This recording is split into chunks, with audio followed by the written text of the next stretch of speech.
Hi guys, how's it going? My name is Stephanie. If you're new here, hi, welcome. If you're not new here, hi, welcome back. How's it going? So I am going to I have a few videos to film today. I have a lot to do today. So I wanted to I gotta get going. It's about 9 o'clock in the morning. I needed to just get up and start filming.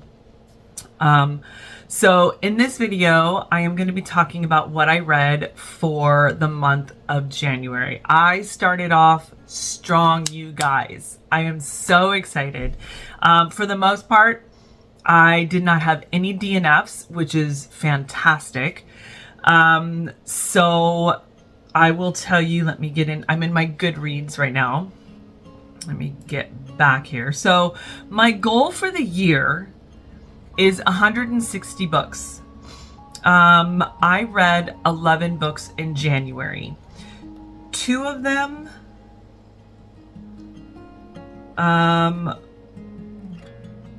were they all? No, they were not all Audible. I think one of them was a physical book, and then the rest were Audible. Typically, I like my ebooks and I like my my physical books. However, January has been busy with just getting Christmas out, redecorating. I have already decorated for spring, summer. I don't want to do separate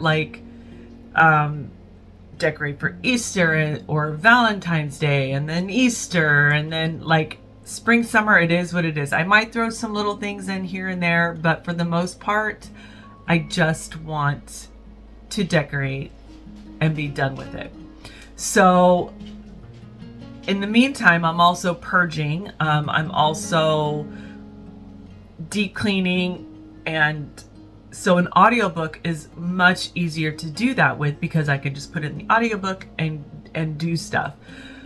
So I only got 1 physical book, the rest are Audible. I usually listen to my Audible at 1.5. Sometimes, depending on the accent, I can do 1.8. And still, they say you can listen as fast as you can read or something like that, or you can something like that. So 1.8 is about the highest I can go. After that, I'm not understanding anything, but it depends on the book. It depends on the accent, all of that. So let me scooch over and let's start talking about the books that I read. So first things first, I read The Accidental Alchemist. So this is kind of like a cozy mystery. This is about a girl named Zoe Faust. She's an herbalist and alchemist, and she moves from, I think it was from France, to Portland, Oregon, and she has a stowaway in her belongings, and he is a gargoyle, and he needs help from her because he's starting to turn back into stone. Super cute book. The gargoyle is probably one of my favorite characters in this book. He is a cook. He's got a little sass to him, and super cute.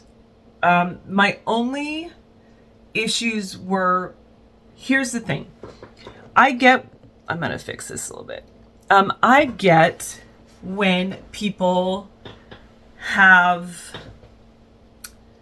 how do I say this? I don't like being preached to or made to feel a certain way in a fiction book, in a cozy mystery book that's just supposed to be fun, right? And I got a little bit I read the first 2 books. So the gargoyle, amazing cook. Thank goodness we got that. Zoe, however, is a vegetarian. Cool. Just tell me she's a vegetarian, that she doesn't eat meat. But I have a feeling that the author is a vegetarian, and she feels very strongly about it. And she feels very strongly about what it does to your body when you're not a vegetarian. As well as thrifting secondhand clothes that are only natural fibers. I'm all for it, but I'm not going to preach it to you and make you feel a certain kind of way if you don't, because I still have non-natural fiber clothes, right? So throughout the book, it made you feel like you were a bad person and very unhealthy that you ate meat. And that's a turnoff. I don't need you to preach to me when I'm just trying to read a fun book. Throughout the whole, as the gargoyle's like, what do you mean you don't eat meat? Okay, well, I can try and make it work. Cool. There are amazing vegetarian recipes out there. Very cool. I know I'm going off on a tangent, not about the book, or not about what the story is about, but what was in the book. I rated the first book of 4 stars because I could get past it. It was a fun book. So just be aware of that. I don't like to feel like I'm being lectured to, talked down to, or a certain agenda. I'm done with the agendas thrown at me and trying to make me feel a certain way if I don't believe in this, if I do believe in that. Like, I'm over it. I just want a freaking fun story. This was a fun story. Okay. She is trying to find a magical book that has been stolen, and so that she can help this gargoyle live, because he can turn into stone, and when the need arises, like, he looks like a statue, and then turn back into a walking, talking gargoyle. However, as this magic, I guess, is wearing off, or the curse of the magic or something, as it's harder for him to turn back. And when he does turn back, certain parts of him are still stone. So this is them trying to, solve the mystery as well as help him out. So it was a fun book. I gave it 4 stars. I probably could have given it 3 or 3.5. But I gave it 4 stars, and I'm going to stick with that. The second one, I don't know why I moved over. Okay, second one. So this is The Masquerading Magician. I gave this 3 stars. I feel like as I'm sitting on it, I would give it 2.5 stars because I struggled to finish this. There was there's a police officer involved, or an investigator who lives in this town. Romance going on, but it was like insta romance, and it was kind of cringy. He was very clingy right off the bat, and I was like, okay, this is like, he had given her no indication. I don't know. It was just a weird romance for the sake of being a romance in the book, is kind of what I felt. And it was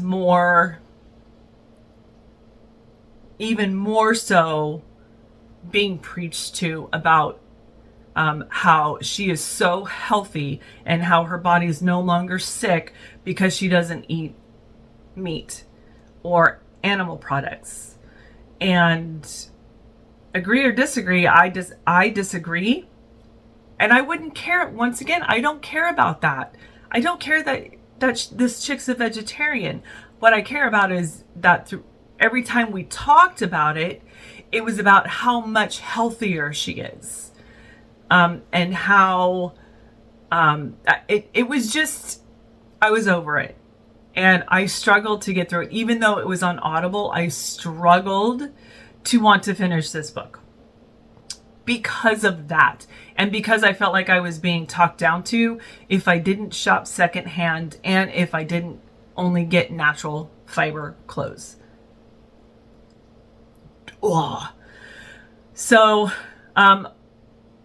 if I could give this 2.5 stars, I would have. It was still a cute book. It was still entertaining, but much less. So that was my second book. My third book, I'm starting a series. Well, restarting. I've read this series a few times I have the paperbacks, but this is Black Dagger Brotherhood by J.R. Ward. Oh, sorry. So Gigi Pandian, Pandian, Pandian, is the author for The Ancient Alchemist and The Masquerading Magician. It's a series. Dark Lover J.R. Ward is the author for Black Dagger Brotherhood. So there is a streaming service called Passion Flix. It's a little more risque than Hallmark. There are some scenes in there, but it's not as risque as X. Okay, so it's like in between. It's like an R / maybe a little over with some of the scenes, but nothing like that. So anyways, they are coming out with the series Black Dagger Brotherhood, and it's been like a couple years since I've read it. So I wanted to go back and start rereading the series. And so the first book is called Dark Lover. This one, I do enjoy this one. I gave it 4 stars. Now, sometimes this was written, I think it says 2005. Okay. So, some of the language in here is very, kind of gives me Bronx, New York, because they say true a lot. Instead of you got it or do you understand, it's like instead of that they say true. It's weird.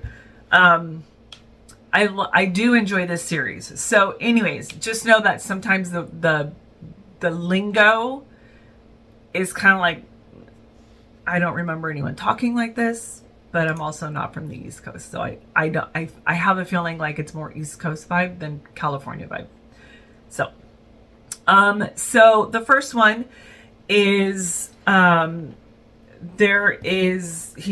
it's a vampire, dark, paranormal. So there is, Wrath, Wrath, is the king of the vampires, and one of his best friends is killed. Well, before his best friend is killed, his best friend asked that he please keep his daughter, who he's been hiding from the vampires because she's half human, half vampire. So he said, please, protect her and keep her safe. Well, he's like, dude, I don't want to do that. You go find someone else. Well, this guy ends up getting blown up by they're called lessers, and they are like, they kind of sell their soul, and it's a little creepy and weird and icky. They kind of sell their soul, and they lose their humanity, and they lose anything that sets them apart from each other. So the lessers basically just end up like losing color, their eye color changes, their hair color turns like white blonde, so they all look the same. So there's no individuality in that. And they basically hunt the vampires. So this Black Dagger Brotherhood is a group of like super strong, extraordinary, huge, large vampire men, and they protect the public, and they protect the vampire community, so to speak, in that area. So anyway, so the story is of him kind of like fighting, not wanting to be with her, but there's this draw to her. And she's getting ready to go through the change, because all vampires, when they hit a certain age, they go through the change. Sometimes they live through it, sometimes they don't. Obviously the story wouldn't continue if she died, but it's a fun movie. It's a fun book. You don't have to think too hard about it. It's just a fun, dark vampire romance. It's a little grittier than Twilight. It's not your Twilight, that's for sure. They don't sparkle. Then I went on to Unmissing. Let's see here. Unmissing is from Minka Kent. This one I gave it 4 stars. So it threw me off till the end of the book. This was a fun thriller mystery. So basically there is a woman named Merritt, Merritt, M-E-R-R-I-T-T, Merritt, and her husband have a life that they've always wanted, living in a coastal home. She is a stay-at-home mom, and has kind of like not groomed her husband, but her husband's a little passive, and she definitely wears the pants in the family. So they have a few businesses, and he's trying to keep the businesses alive, and yada yada yada. Anyways, so at one point there's a knock on the door, and it is Luca's missing wife. So how long ago? I don't remember. Anyways, so instead of going to the police, this missing wife found where her husband lived, her current ex-husband, found out where he lives, and basically was like, hey, I'm here. I could not even imagine. So it's basically the current wife, like, why did you not even go to the police? What the heck's going on? Why are you coming here? Are you trying to get back? Like, that's not happening. The missing wife is like, I want the life I was supposed to have, and I'm going to do what I can to get the life I was supposed to have. And the mystery unravels. I cannot say more. The wife is trying to like play nice, and she's like, oh, we should go get you some clothes. Oh, we should hang out, and what can I do? Like, so she's trying to like smooth the waters so that the missing wife doesn't make waves. Okay, that's all I can say from there. It was a fun read. I gave that 4 stars. Then I went back into J.R. Ward's. This is book 2 from Black Dagger Brotherhood. This is Lover Eternal. So also gave this one 4 stars. Which one is this one? This is, the names drive me nuts. I'm not gonna lie. You have Wrath, you have Rage, you have Butch is is a human.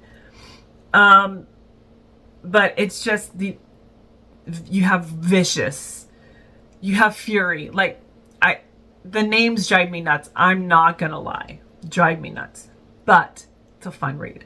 So anyway, so this one is with Rage. He has been cursed, and he's been cursed with like this. There's a dragon tattooed on his back, and he pissed off the scribe version, who's kind of like their version of a saint or a god, and he did something to piss her off, and she cursed him.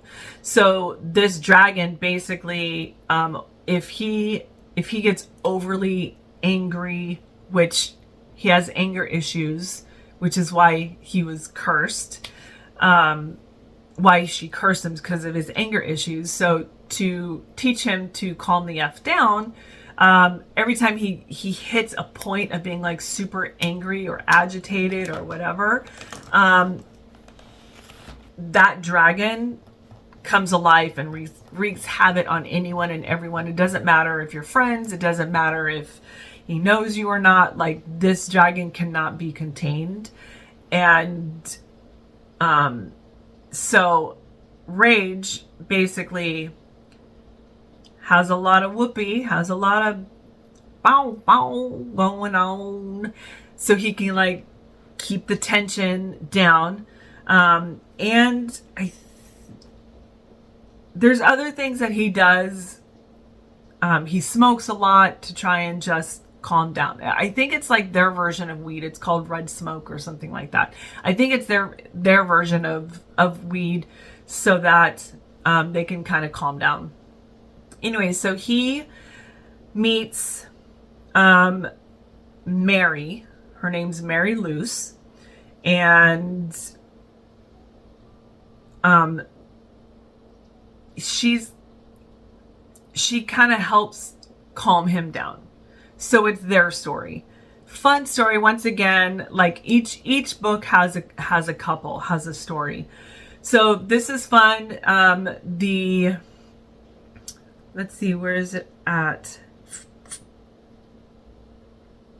She's unwittingly thrown into the vampire world. She must rely on Rage for his protection.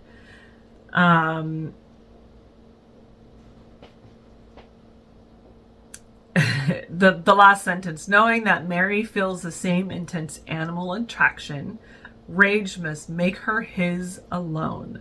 So that's that. So Rage, and I think, yeah, whatever. Anyways, fun book. I gave it 4 stars. Then the next one this is book 3. This is Lover Awakened. This one is Zadist, Zasadist. They call him Z. So the confusing thing is, I mean, it's a good thing I read the books because I knew what to expect. But the lessers, they lose their name. They're just called Mr. Like Mr. V or Mr. M. Basically the beginning letter of their first or last name. I don't remember. So they don't even have an identity other than Mr. whatever, Mr. D. So when you have Zadis, who they call Z, and then they have Mr. D, or it's just what? To me, I think if you're reading this, I think reading it physically would be better if you have not read this yet. At least for me, because even when I was listening to this, I'm like, wait, what? Who is she talking about? Yeah. So anyways, this is Zadis. He's a former blood slave. This one I gave 5 stars. I really like the story of this. The love that Bella has for Zadist. Zadist has a brother who saved him from being a blood slave. And this blood slave, basically, since he was a young adult, was a blood slave and also a sex slave, and was literally basically the R word. And he cannot stand to be touched at all. Like, he just feels so dirty that he doesn't want to dirty up anyone else. So he does not, he doesn't have relationships. He doesn't get close to anybody because he doesn't feel worthy, and he feels dirty, and he doesn't want to be touched. He can't disconnect, or he can't move on from that. So Bella, who was she was kidnapped by the Lessers, and Zadis just has this thing. He keeps saying, like, I'm just doing it to help. I'm just trying to find her to help out. But he can't, there's something about her that he can't seem to let go, because from the moment she met him, she just absolutely fell in love with him. So he's got like this huge scar down his face, and people are just they're afraid of him because of how he looks. But she just absolutely loved him from the get-go, even though he has a twin brother who has none of that, right? He wasn't kidnapped. So Zadis was kidnapped. We come to find out, and his brother, grew up in the lap of luxury, while Zadis was, not. He was a slave. So this guy has this attachment to Bella, and he thinks, because she showed him kindness and absolutely in love with him. And she gets kidnapped, and he will leave no stone unturned for her. And she helps him overcome, against his will, throughout the whole book, you guys, the whole freaking book. He is just like denying it and saying, you should be with my brother. My brother loves you. You should be with my brother, not me. I'm not worthy, yada, yada. And she's like, I want you or no one. Like, I don't understand what you don't understand about that. And she helps him overcome that. Beautiful story. Loved it. Gave this one 5 stars. A fun read. Then we are on, I'm telling you guys, I went, and I'm not even done with the series. So this is book 4. This is called Lover Revealed. This one is about Butch O'Neill. So Butch O'Neill was a cop, and he's been written up a few times because he kind of is an angry cop. But he ends up, he's an ex homicide cop, and he's the only human ever to be allowed in the inner circle of the Black Dagger Brotherhood. He becomes one of them, as in just being a part of the Brotherhood, and just he forms a really great friendship and bond with these vampires. And there's another vampire that he becomes like best friends with, and some of it's a little some of them I'm like, wait, where is this going for 2005? Was it 2005? 2007. I was like, wait, where is this going? But it's a beautiful friendship, which you don't see a lot anymore between men. Like, they don't really talk about having a really great close friendship with a man that's not sexual. I don't really ever read about that, where I don't know. It just, the way the closest was, if you read this, you will understand what I'm talking about. So, anyways, so Butch actually ends up falling in love with a female vampire, and the female vampire, her name is Marissa, and this is his story. and her story. And she is kind of has been shunned because she is what's called the Shellen. She was the Shellen of the vampire king Wrath, and he used her just, for the blood. They don't feed off of humans, they feed off of other vampires. Men feed off the women feed off the men. And the king Wrath just was not in love with her. He was kind of cruel to her, in a way where he just wasn't going to give her the time of day. And she tried everything she could to get him to bond or to marry or whatever, and he just wasn't having it. And she's like, I can't do this anymore. Just release me from being your Shellen. Well, she was kind of shunned after that because, what's wrong with her that no one wants her? And that's kind of how she felt. Like, what's wrong with me that no one wants me? Am I ugly? Do I smell? Like, all of that. Butch sees her, and he is immediately in love with her. And there's this attraction between both of them. She has not had sex. She has not, she has no idea. So I gave this one 3 stars because, why did I give this 3 stars? Okay, guys, so this is editing me right now. So part of the reason why I gave this 3 stars, now I'm just remembering, is Butch kind of has a feeling like he finds out that he could possibly have vampire blood in him in his heritage, which would make sense why he's so angry, why he's a little bit stronger than other humans. And he's trying to, there's things that they can do to figure it out. Well, Marissa is like, no, you shouldn't do that. And no, how dare you? I thought we were in this together. And he's like, dude, I just want to, I have always felt like an oddball. My family has made me feel weird. I just want to feel like I belong.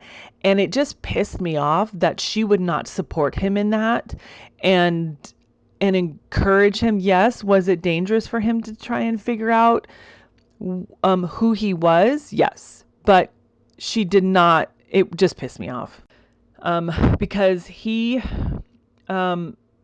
really just was struggling trying to find out who he was, and for once again for her to be like just block him at every, just pissed off at him about it all the time.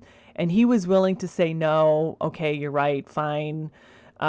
It just, that pissed me off. So that's why I gave this 3 books, because I did not like her not supporting him and understanding where he was coming from, and encouraging him, to just find out who he was and his heritage. So that's why I gave it 3 stars. I gave this 3 stars because I don't even remember, but it was good. It was fun. It's their story. Her brother absolutely does not want her to be anywhere near this human. And so he kind of makes it difficult for her. And, she's kind of passive in this book, which is fine, but I don't know. I gave this one 3 stars. All right, next one. This is the physical book I read. This one I started in the end of November, beginning of December, and I struggled through this book, you guys. I struggled through this book. This one I gave 2 stars. It started off cute and fun. This is very much a Hallmark movie, you guys. Very much Hallmark. To the point where it's like, how is that even possible? But So it's a group of friends who every year they do some kind of Christmas thing together. Well, this is the last year that they know they're all going to be able to do something together for Christmas because they're all kind of moving on. And so Leela Evans has found like these cabins. It's called Christmas at Fireside Cabins from Jenny Hale. So they are in, where is it at? It's in a small town in the Tennessee Hills. And it's a country resort. And so when they get there, it's literally falling to pieces. And they're like, this is not what we signed up for, but let's make the best of it and we'll see what happens. So there's, while this is going on, they knock on the main door and there's an older woman and her window's broken. It's dark and musty, and they're like, she lost her husband and she's having a hard time keeping up, and she doesn't want to lose the property because that's how her husband purchased the property together, and this was like their dream, and they were doing really good, and then he died and she couldn't keep up with it. Anyways, so the story is about these friends who start to try and help her. When they go down into the town, they stop at this coffee shop, and there's the grumpy guy, right, who owns the coffee shop. And so it's the story with Leela and Theo, who is the cranky dude. And it's her just like trying to get him to not be cranky. So it starts off really cute, but oh my gosh, you guys, this unnecessarily dragged on for me. And one by one of the, each of the girlfriends gets called back. So Leela is just there by herself and tries to find out why Theo is so cranky, and come to find out that he had a falling out with his mom and he had a falling out with his dad. His mom left when he was younger, and then he and his dad used to work together, and then they had a falling out. So he's kind of a cranky dude because of that.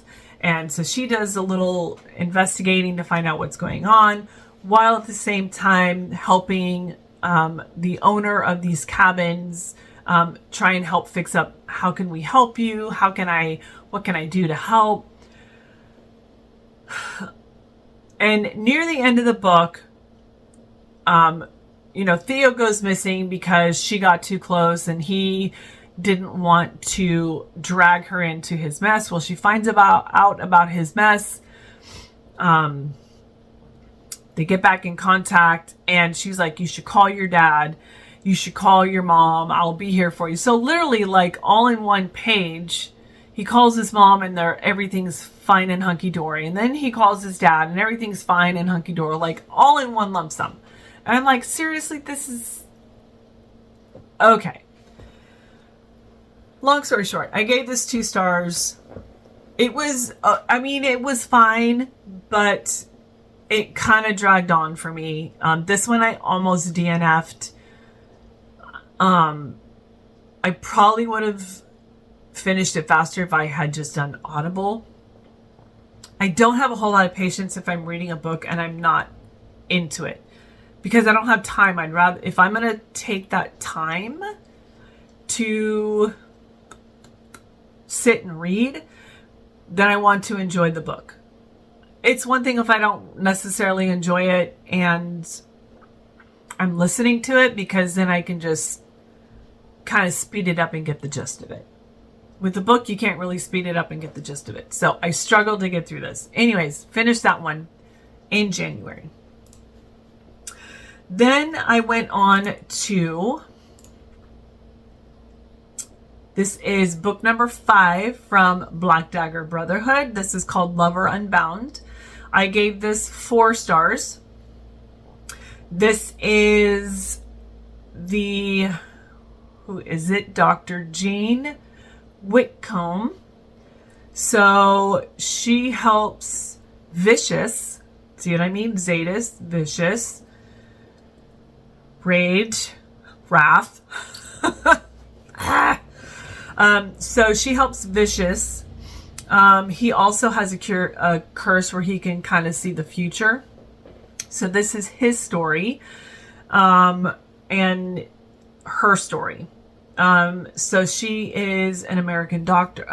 She is a human doctor, and she saves Vicious from. He ended up getting like jumped and was rushed to the emergency. Usually it's a private vampire doctor, but it didn't happen this time. And Dr. Jane is the one who helped him. So he brings her, basically he kind of like does the whole vampire thing and brings her back to his place. And so that she can help force her to make sure that he heals properly. And then the thing is that, okay, so once I'm healed, once I'm fine, then I'll erase your memory of me and then send you back into the real world. So that's their story. Gave this one 4 stars. It's also like, it's just a fun read. It's a no nonsense fun read. So 4 stars. Next one I read. This is A Dream of Death. So this is a cozy mystery. This is Kate Hamilton Mysteries, Book 1 by Connie Berry.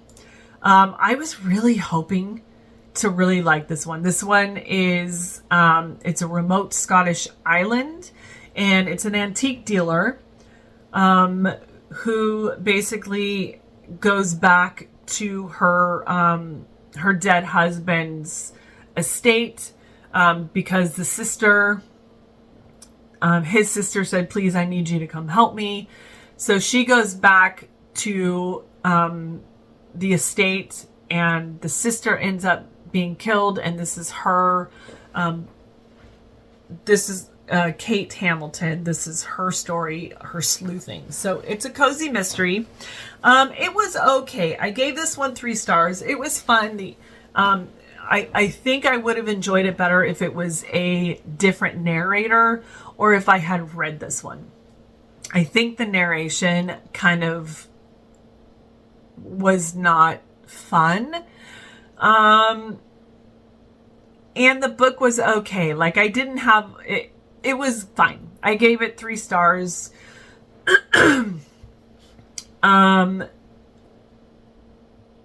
What else? Yeah, I mean, I'm trying to like read what else. I think a lot of it was just the narration and the way she talked kind of gave it a boring, it was kind of in a sense kind of monotone, but I think I would have enjoyed this one much better if I had read it. So the one I just finished, this is called, I absolutely love this one. I gave this one 5 stars. This is called Losers Club. Losers Club, Book 1 by Yvonne Vincent.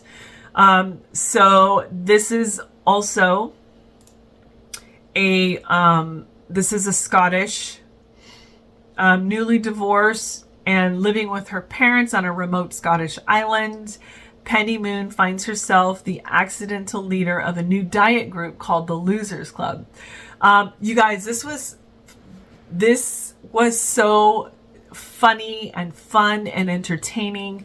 The banter with her parents, the banter with her kids. I just absolutely loved this book. Gave it 5 stars. I'm reading the second one now. I love this one so much, you guys. So freaking fun. So that one is called The Losers Club. So basically, I don't know why I keep saying basically. So you have one of their number, Elsie, the librarian, is devastated by old Archie's death. So, cut off from the mainland by a storm, Losers Club takes it upon themselves to investigate. So, you guys, it was so cute.